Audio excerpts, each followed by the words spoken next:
হারাম উপার্জন এটা যদিও বা মজা লাগে, তারপরেও এটাতে প্রশান্তি নেই। এই উপার্জনে আপনি সানন্দে গ্রহণ করলেন এবং এই উপার্জনের অর্থ দিয়ে বাড়ি গাড়ি সবকিছু করলেন,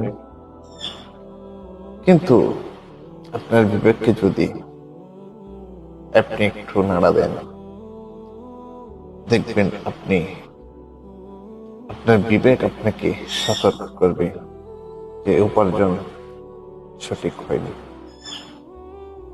তবে হারাম উপার্জন থেকে বেঁচে কষ্ট হলেও হালাল উপার্জনের দিকে ফিরে আসুন।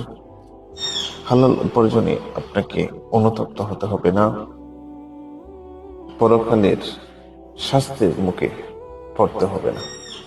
সেজন্য হারাম থেকে বেঁচে হালাল উপার্জনের চেষ্টা করুন। হালাল উপার্জন যদিও বা কমও হয়, যদি চলতে কষ্ট হয়, তারপরেও কষ্টের সম্মুখীন হবেন না। সেই জন্য হারাম থেকে বেঁচে হালাল পথে আসুন। এটাই হলো